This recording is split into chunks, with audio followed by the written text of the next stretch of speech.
سیرت النبی کانفرنس میں تشریف لانے والے احباب گرامی، ہم جس ہستی کے نام پر جمع ہوئے ہیں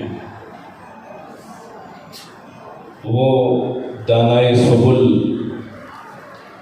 وہ ختم الرسل، وہ امام الانبیاء ہیں، وہ خاتم النبیین ہیں، وہ رحمت للعالمین ہیں،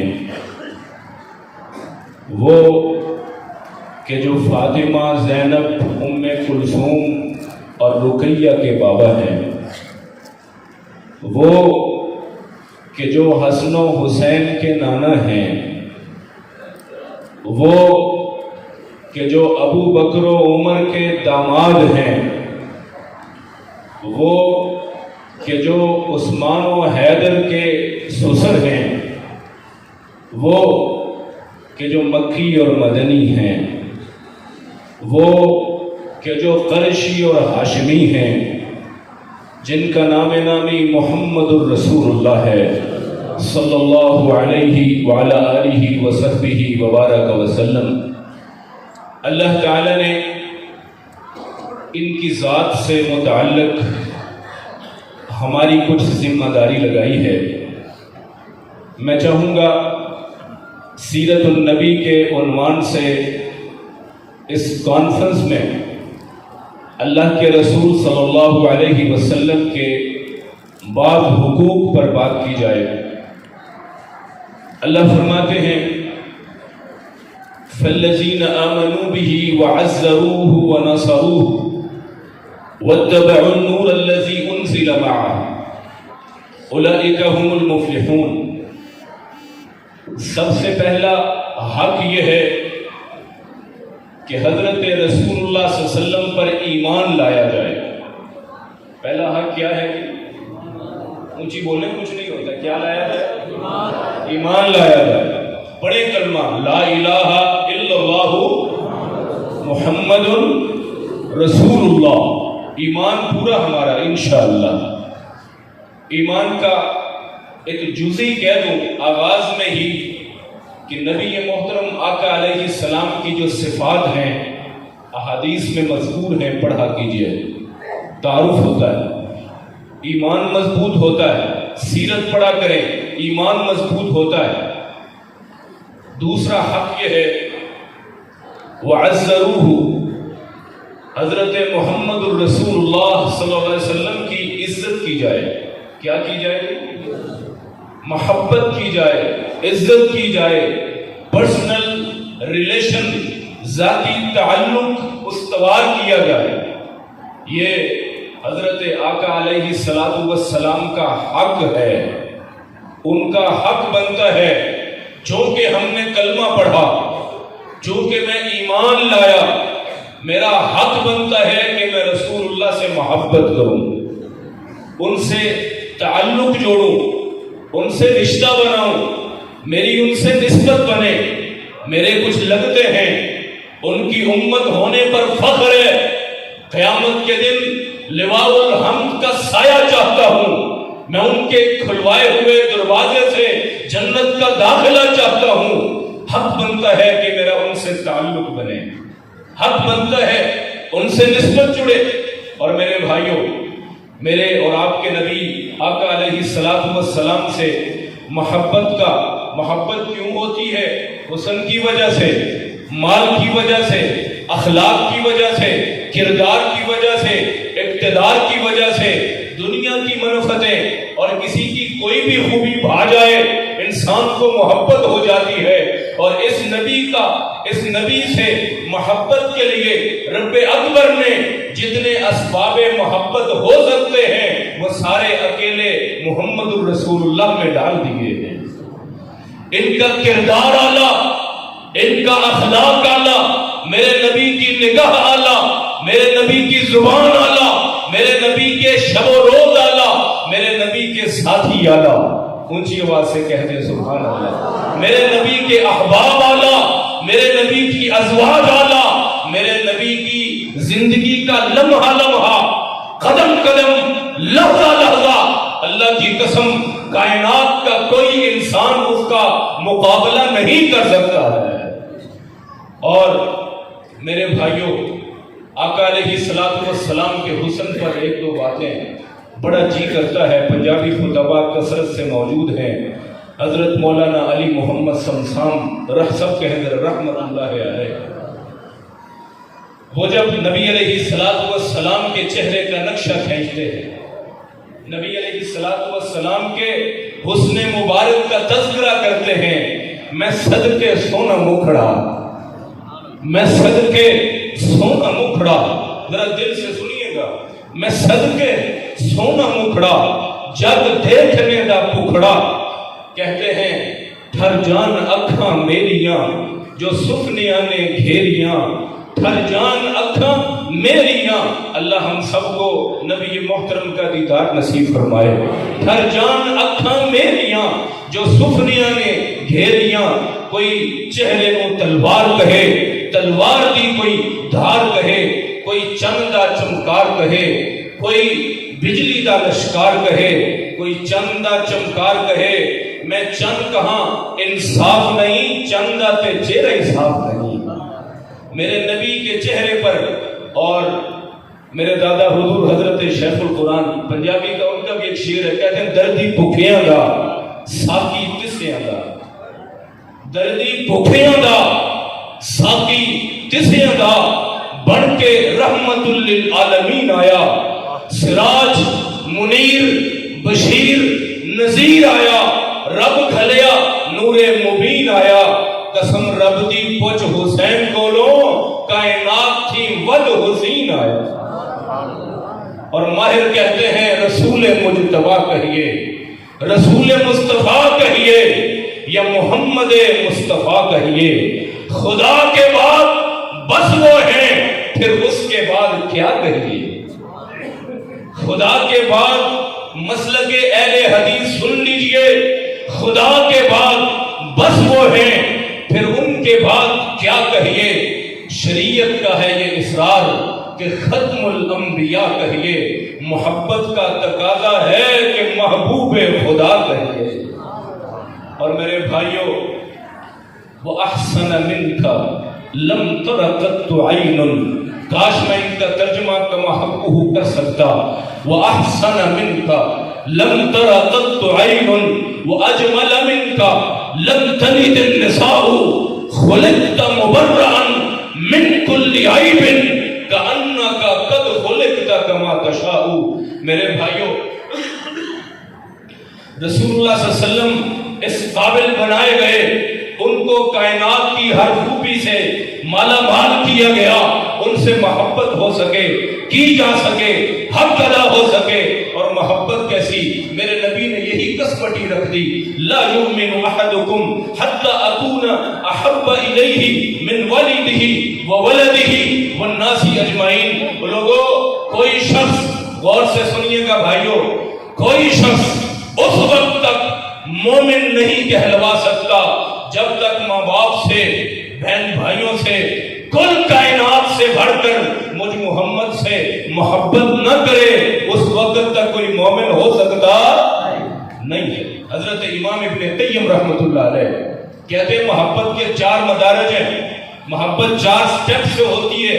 پہلا سٹیپ کہتے ہیں علاقہ، عربی کا لفظ، فرماتے ہیں علاقہ، لوگوں کے ساتھ آپ ملے، آپ کو کوئی ایک اچھا لگ گیا، کسی شادی میں گئے، کسی فنکشن جلسے پہ آئے، کوئی ایک شخص، اس کی گفتگو، اس کا حسن، اس کا اخلاق، اس کا کردار، کوئی بھی وجہ آپ کو اچھا لگا، کہتے ہیں آپ جاتے ہیں اس کے بارے میں، اس سے رابطہ کرتے ہیں، کوشش ابتدائی سطح کی، وہ ہفتے ڈیڑھ میں آپ کو وہ یاد بھی آتا ہے، فرماتے ہیں یہ محبت کا پہلا درجہ ہے۔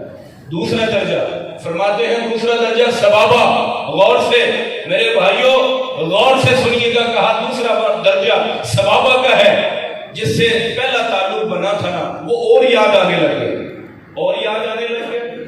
اب ایسا ہے کہ دن میں 2-3 مرتبہ اس کی یاد آتی ہے، اس کا وہ، اس کی خوبی، اس کا وہ جوہر جس وجہ سے محبت ہو گئی، اس بنیاد پر دن میں 2-3-4 مرتبہ یاد آتا ہے۔ ہمارے گلی محلے میں بھی نا تعلق بڑھنے لگ جاتا ہے، خواتین تھانہ مانا چیزیں بھیجنے لگ جاتی ہیں. آپ بھی موبائل پر میسیجنگ پڑھاتے ہیں, کبھی کبھار فون ہو جاتا ہے. تیسرے نمبر پر فرماتے ہیں سبابہ اور فرماتے ہیں غرامہ. تیسرا درجہ یہ ہے کہ آپ اس کی محبت میں ڈوبنے لگ جائیں. آپ کو دن میں یاد بھی آتا ہے, اس کی ادائیں بھی تنگ کرتی ہیں, آنکھیں بھی بھیگ جاتی ہیں, کبھی کبھار تو اس کی محبت زیادہ بڑھ جاتی ہے. فرماتے ہیں یہ تیسرا درجہ ہے. اور چوتھا درجہ ہے خلا کا. حضرت امام ابن قیم رحمۃ اللہ علیہ فرماتے ہیں یہ وہ درجہ ہے کہ اس درجے میں کسی شخص کو ہر وقت اس کا محبوب ہی یاد آتا ہے. صبح ہو یا شام ہو, دوست بیٹھے ہیں, بہنیں بھائی بیٹھے ہیں, بیوی بچوں میں ہیں, اس کی یاد, اس کا دل, اس کا دماغ, اس کی زبان اپنے محبوب پہ اٹکی ہوئی ہے. اور اس کی سادہ سی مثال دیتا ہوں. ہمارے کچھ نوجوانوں کو نا انڈیا کی موویاں دیکھ کر نا بیماری لگتی ہے. ایک ایکٹر یا کسی بیٹی کو ایکٹریس پسند آ گئی, اس کے لباس کی کاپی, اس کے لباس کی کاپی دیکھتے ہیں نا آپ, سارے محلے کے لوگ ہیں, وہ کھلا سادہ صاف لباس پہنتے ہیں, اس نے جینس پہنی ہوئی ہے, پھاڑ لی ہے, ویسے چلتا ہے, چڑا منہ کر کے بولتا ہے بھائی کیا ہوا, میں فلاں شخص کو اپنا ہیرو مانتا ہوں. یہ جملہ بولیے ذرا, فلاں شخص کو اپنا ہیرو مانتا ہوں. اب اس سے تعلق ہے, صبح وہ یاد آتا ہے, شام کو وہ یاد آتا ہے, ہر وقت وہ یاد. لوگوں کی کوئی پرواہ نہیں. لوگوں نے ہیرو کے نام پر گھروں کو چھوڑا, ماں باپ کی حکم عدولی کی, طلاقیں تک چلی گئیں. لیکن میرے بھائیوں, جب کوئی چوتھے درجے پر آ جائے اس کو دنیا کی کوئی پرواہ نہیں رہتی ہے. میرے بھائیوں, آپ قرآن کی ایک آیہ مبارکہ سنیے گا. مالک کہتے ہیں, فرمایا قل ان کان آباؤکم و ابناؤکم و اخوانکم و ازواجکم و عشیرتکم و اموال اقترفتموها و تجارت تخشون کسادها و مساکن ترضونها احب الیکم من اللہ ورسولہ وجہاد فی سبیلہ فتربصوا حتی یأتی اللہ بامرہ. میرے رب نے کہا اے اگر تمہارا باپ, اگر تمہارا بھائی, اگر تمہارا بیٹا, اگر تیری بیٹی, اگر تیری بیوی, کوئی رشتہ, کوئی تیرا گھر ہو, کوئی تیری تجارت ہو, کوئی تیری دوستی ہو, کوئی تیری یاری ہو, اگر تجھے اللہ کے رسول سے زیادہ محبوب ہے, ان سے زیادہ پسند ہے, فرمایا تو نے محبت کا حق ادا نہیں کیا. یہ چوتھے درجے کی جو محبت تھی, یہ میرے نبی محمد الرسول اللہ کا حق بنتا تھا. سوچئے آپ نے اس چوتھے درجے پر کس شخصیت کو بٹھایا. کیا واقعتاً کلمہ پڑھ کر نبی کی نبوت کا اقرار کر کے اس نبی کے حق سے ڈھاکہ تو نہیں ڈالا؟ کیا ایسا تو نہیں ہے؟ اپنے چہرے پر ہاتھ پھیریے, اپنے کردار پر نظر کیجئے. اور جی ہاں, میرے اور آپ کے نبی حضرت محمد الرسول اللہ صلی اللہ علیہ وسلم جس سے محبت ہو جائے اس کا حق بنتا ہے اس کی ہر بات کو تسلیم کیا جائے. میرے رب نے کہا اس نبی سے محبت ہو گئی, اب ایک ایک بات ماننا ہوگی. اہل حدیث موقف سن لیجئے, ہمارا کہنا, ہمارا شب و روز اسی پر مبنی ہے. اور لوگوں, اللہ کے رسول سے اوپر کسی کا قول نہیں ہو سکتا. ہم جب قول محمد آ جائے ہم اپنی گردن جھکا دیتے ہیں. ہم کہتے ہیں اللہ کے رسول سے اوپر نہ کوئی ولی ہے, نہ کوئی پیر ہے, نہ کوئی امام ہے, نہ کوئی مولوی ہے, نہ قائد ہے, نہ لیڈر ہے, نہ رہنما ہے. اگر اللہ کے بعد سب سے اونچا مقام اللہ کے رسول کا ہے تو بات بھی انہی کی مانی جائے گی جن کا مقام رب اکبر نے ساری انسانیت سے بڑا بنایا. وَمَن يُشَاقِقِ الرَّسُولَ مِن بَعْدِ مَا تَبَيَّنَ لَهُ الْهُدَىٰ وَيَتَّبِعْ غَيْرَ سَبِيلِ الْمُؤْمِنِينَ نُوَلِّهِ مَا تَوَلَّىٰ. علماء بیٹھے ہیں, رب کہتا ہے جس نے جان بوجھ کر نبی کی حدیث سن کر جان بوجھ کر اس حدیث کو ترک کر دیا, اس حدیث کو تسلیم نہیں کیا. میں اس لیے نہیں مانتا, میری عقل میں نہیں آتی, میں اس لیے نہیں مانتا. آج کے دور سے کمپیٹیبل نہیں ہے، میں اس لیے نہیں مانتا، میرے امام کے قول کے خلاف ہے، میں اس لیے نہیں مانتا، میرے مولوی نے اجازت نہیں دی۔ فرمایا وَمَن يُشَاقِقِ الرَّسُولَ مِن بَعْدِ مَا تَبَيَّنَ لَهُ الْهُدَىٰ، اہل حدیثوں نے حدیثیں پڑھ پڑھ کے سنا دی ہیں لیکن اس کے کان پر چون تک نہیں رینگتی ہے۔ فرمایا نُوَلِّهِ مَا تَوَلَّىٰ، ترجمہ قرآن کھول کر سورہ حشر ہے، خود پڑھ لینا۔ رب اکبر کہتے ہیں میں اس بندے کا نام و نشان نہیں چھوڑوں گا۔ اور آئیے، میں وقت جو کہ تھوڑا ہے اپنی بات کو سمیٹتے ہوئے آگے چلتا ہوں۔ اللہ کے رسول نے اپنی ذات کے بارے میں ایک جملہ کہا، اور آج وہ جملہ یاد کر لینا۔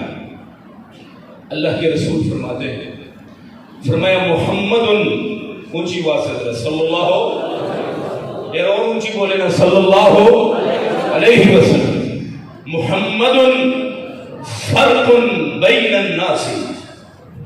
یہ 3 حرفی جملہ ہے، حدیث مبارکہ ہے، اسے نہ یاد کر لیں۔ محمد فرق بین الناس، فرق اردو میں ہم بولتے ہیں، بین الناس یہ بھی اردو میں مستعمل ہے۔ لوگوں، حضرت محمد الرسول اللہ صلی اللہ علیہ وسلم دنیا کے درمیان ایک کسبٹی ہیں، ایک ترازو ہیں، ایک معیار ہیں، ایک پیمانہ ہے۔ جو شخص، جو قول، جو ہدایت اس پیمانے پر تل جائے وہ من جانب اللہ ہے، اور جو اس کسوٹی پر پوری نہ اترے وہ ذاتی قول ہوگا، وہ اللہ کا دین ہو سکتا نہیں ہے۔ محمد فرق بین الناس، اور لوگوں یہ فرق کرنے والی ذات ہے، یہ پیمانہ ہے، ان پر تل گیا تسلیم کرتے ہیں، نہ تلا اللہ کی قسم ہم اس کو دین مان سکتے نہیں۔ آئیے میں اللہ کے رسول کی زبانی اس کی حقیقت کھولوں۔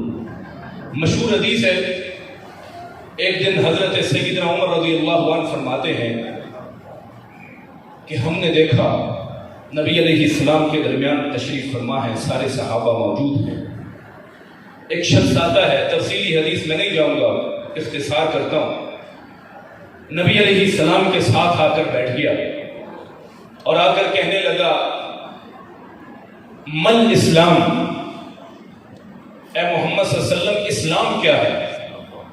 کیا پوچھا اس نے آگے بھائیو؟ اسلام کیا ہے؟ نبی علیہ السلام نے اس کا تعارف نہیں پوچھا، جواب دیا کہ ان تشہد اللہ الہ الا اللہ، 5 جو اراکین اسلام ہے گنوا دیے، نماز، روزہ، حج اور زکوٰۃ اور توحید کا اقرار۔ پھر کہنے لگا صدقت، بھئی میری گفتگو اختتام کی طرف ہے، توجہ کریے گا، میں ایک پیغام دے کر اجازت چاہوں گا، آپ نے صحیح کہا ہے۔ پھر کہتے ہیں مل ایمان، اللہ کے رسول ایمان کیا ہے؟ نبی علیہ السلام نے اراکین ایمان دلوا دیے۔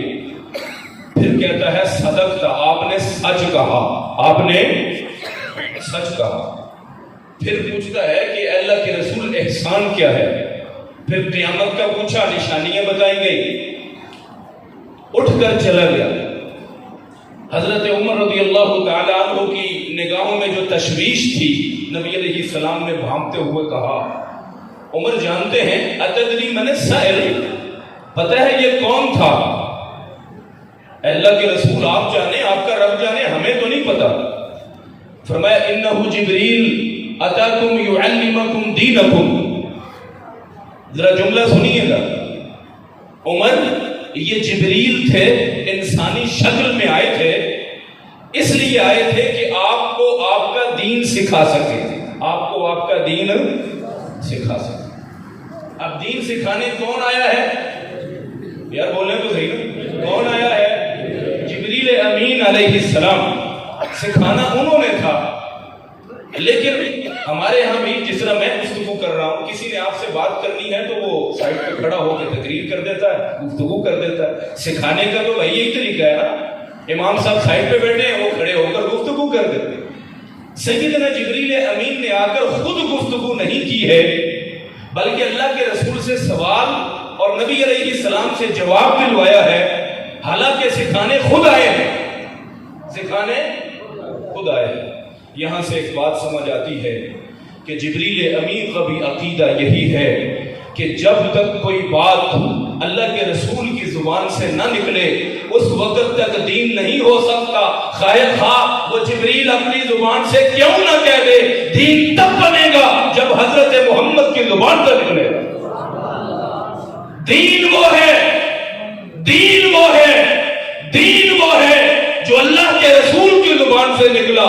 جبریل کا عقیدہ بھی یہی ہے، دین نہیں بن سکتا خواہ وہ ملائکہ کا سربراہ کیوں نہ کہے۔ ہم بھی اہل حدیث بھی تو یہی کہتے ہیں نا، اس وقت تک دین نہیں بنے گا، چاہے کوفے سے آئے، چاہے بصرے سے آئے، چاہے امریکہ سے یاد آئے، ہم دین نہیں مانیں گے جب تک کہ مدینے والے کی ٹیکساس کا سکہ نہ ہو، مہر نہ لگے، ہم اس بات کو دین تسلیم کر سکتے نہیں۔ آپ کو مبارک ہو کہ آپ بھی عقیدہ جبریل پر قائم ہیں۔ اور میرے بھائیوں، میرے نبی کی ایک اور حدیث سنیے گا، فرمایا، اور یہ ذمہ داری بھی ہے اہل حدیث کی بالخصوص، اور میرے دیگر احباب یقیناً تشریف لائے ہوں گے، غور کیجئے گا، صحیح حدیث ہے۔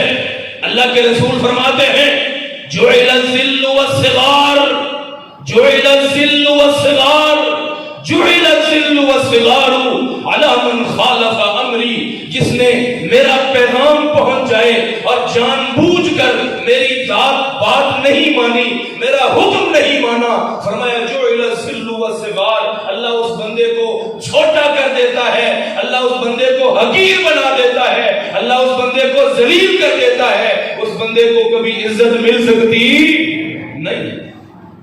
کھولے محمد آ جائے صلی اللہ علیہ وسلم اور اس کے بعد اپنی رائے کہتا ہے۔ اور میرے بھائیوں، یہاں ایک بات اور عرض کر دوں، میرے اور آپ کے نبی کے صحابہ نے اس پر عمل بھی کیا تھا۔ ایک دو مثالیں سن لیجئے۔ یہ جو گھریلو گدا ہے نا، گھریلو گدا ہمارے بھی گھروں میں لوگوں نے رکھے ہوتے ہیں، حرام ہوا، پہلے حلال تھا، لوگوں نے اس کی ہنڈیاں چڑھائی ہوئی ہیں، بھوک لگی ہوئی ہے، کھانا پکنے کے قریب ہے، پیغام ملا ان اللہ ورسولہ ینہیانکم عن لحوم الحمر الاہلیہ۔ او مسلمانوں، پیغام ملا، اور یہ قرآن میں نہیں آیا، قرآن میں بولے ذرا، قرآن میں حدیث ہے، ان اللہ ورسولہ ینہیانکم عن لحوم الحمر الاہلیہ۔ اللہ نے اور اللہ کے رسول نے تمہیں گھریلو گدوں کے گوشت کو کھانے کو منع کر دیا گیا۔ اب صرف یہ پیغام پہنچا، کوئی صحابی نہیں کھڑا ہوا، اس نے یہ پوچھا ہو کہ بھئی یہ قرآن میں کہاں آیا ہے؟ یہ تو حدیث ہے نا، قرآن میں تو نہیں آیا، جاؤ قرآن کی آیت لاؤ۔ حرمت قطعی تو قرآن سے ہی ثابت ہونی ہے، نہیں، ہر صحابی نے تسلیم کیا۔ اور پھر الفاظ ہیں فَأُخْفِئَتِ الْقُدُورِ، ساری ہنڈیاں پکے ہوئے گوشت کی، بھوک لگی ہوئی ہے، صحابہ نے الٹ دی ہے، ان کا ایک لقمہ بھی منہ میں ڈالا نہیں ہے۔ صحابی کا بھی وہی عقیدہ جو وہابی کا عقیدہ ہے۔ قول رسول ہاشمی ہو، اس کے سامنے گردن جھکانا فرض ہوتا ہے، جو گردن نہیں جھکاتا وہ ذلیل ہوا کرتا۔ اور یہاں میں پیش کرنا چاہوں گا، میں نے ایک جگہ پر حدیث مبارکہ پڑھی، ایک ساتھی فرمانے لگے، وہ کہتے ہیں کہ یہ جو اہل حدیثوں کی مسجدیں ہیں نا، ان میں فرشتے بولے ہوتے ہیں، بہرے، کانوں کے بہرے ہوتے ہیں۔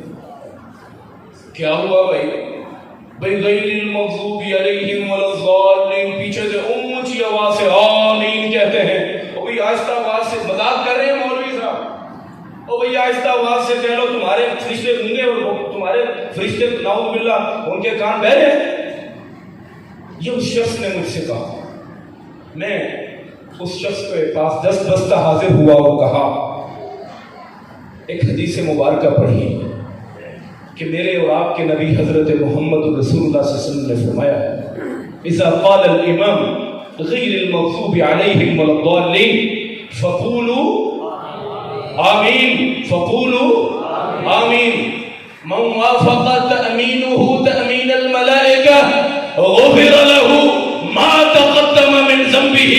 میرے نبی نے فرمایا تھا اور میرے بھائی تو مذاق کرتا ہے، حدیث رسول کا مذاق کرتا ہے. میرے نبی نے کہا جب امام کہے غیر المغضوب علیہم ولا الضالین سب اونچی آواز سے آمین کہا کرو، اور تمہاری آمین اگر فرشتوں کی آمین سے مل گئی تمہارے سارے گناہ رب تعالیٰ معاف فرما دے گا. میں نے کہا حدیث اور نہیں جی امام صاحب نے اس کو ترجیح نہیں دی ہے، تمہارے واقعات فرشتے نعوذ باللہ، وہ جو جملہ انہوں نے بولا بدقسمتی کی انتہا ہے. قول رسول ہاشمی پیش ہو گیا. اس صاحب ایمان کا اس قدر نچلے درجے کا ایمان ہے، دعوے بڑے بڑے عشق رسول کے، محبت رسول کے، لیکن عمل دے اللہ کے رسول کی صحیح حدیث پیش کی ہے، یہ تعویل ہی نہیں کرتا، مذاق نہیں کرتا. جی اہل حدیثوں کی مسجدوں میں نا مکھیاں بڑی ہوتی ہیں رفع الیدین پر، انا للہ و انا الیہ راجعون. میرے نبی کی وہ حدیثیں بے شمار حدیث ہیں کہ میرے نبی جب رفع الیدین کرتے ہیں تو ان کے ہاتھ یوں اوپر کی طرف جاتے ہیں. اللہ کی قسم ہے بات مختصر کرتے ہوئے پھر کہنا چاہوں گا، ہمارے دوستوں کے لیے ایک پیغام اور پھر اجازت چاہتا ہوں. دوستو اللہ کے رسول کا پیغام ہے، جب ان کا پیغام مل جائے پھر کبھی پسو پیش نہیں کرنی. آئیے بیٹیوں کو لوگ حق نہیں دیتے ہیں، اپنی اولاد کی اسلامی تربیت نہیں کرتے ہیں، لوگ جھوٹ بولتے ہیں، لوگوں کی نظروں میں خیانت آ گئی، لوگوں کی زبانیں غلاظت پکتی ہیں، لوگوں نے ہاتھوں کو، اپنے جسم کو، اپنی شرمگاہوں کو بے لگام کر دیا.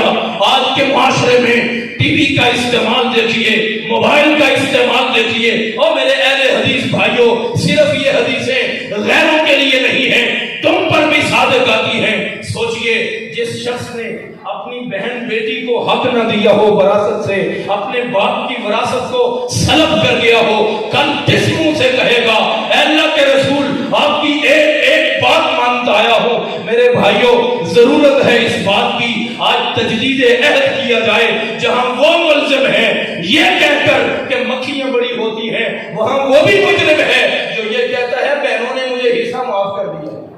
بہنوں نے حصہ، بولے ذرا، بہنوں نے حصہ معاف کر دیا ہے، کبھی بھائیوں نے بھی حصہ معاف کیا ہے؟ اور اللہ نے تو کہا تھا یوصیکم اللہ فی اولادکم للذکر مثل حظ الانثیین. اللہ کا انداز بیان دیکھیے، کہا بہنوں کے 2 حصے ہیں، ٹھیک ہے، بہنوں کے مقرر شدہ 2 حصے ان کے برابر ایک بھائی کو دے دینا. انداز دیکھیں ذرا، بہنوں کے 2 حصے مقرر ہیں، ٹھیک ہے، اس کے برابر تم ایک بھائی کو بھی دے دینا. انداز یہ ہے کہ بہن کا تو طے شدہ ہے، بیٹی کا طے شدہ ہے، بیٹی کا طے شدہ ہے، اب اس کے 2 کے برابر ایک بھائی کو دے دینا. اور ہم نے کیا کیا؟ سوسائٹی وائز میرے علماء کرام بہت بڑی تکلیف دہ بات ہے، سوسائٹی وائز بہنوں کو بٹھا دیا گیا، ان سے پوچھا گیا تو حصہ لینے، اور اس نے آگے سے کیا کہنا ہے؟ سب تو پیچھے پڑ جائیں گے، بھائی کاٹ ہوگا، کیا کہے گی؟ نہیں جی مجھے نہیں چاہیے. علماء کے فتوے آ گئے ہیں کہ جب تک اس کے ہاتھ میں اس کے نام پر وراثت منتقل نہیں ہوتی ہے اس وقت تک وراثت ادا ہو سکتی. یہ معافیاں شافیاں بہانے نہ کیا کرو، تمہاری جائیداد حرام بن جاتی ہے جب تک تم حصے ادا نہیں کرتے. اسی قول محمد پر یہ کہتے ہوئے اجازت چاہوں گا بھائیوں، مختصر وقت تھا کہ اللہ کے رسول صلی اللہ علیہ وسلم کی جب بھی بات آئے گی انشاءاللہ اس کو تسلیم کریں گے، اپنی اصلاح ہوگی انشاءاللہ. مصور کھینچ وہ نقشہ جس میں یہ صفائی ہو، مصور کھینچ وہ نقشہ جس میں یہ صفائی ہو، ادھر فرمان محمد ہو، ادھر گردن جھکائی ہو. وآخر دعوانا الحمدللہ رب العالمین.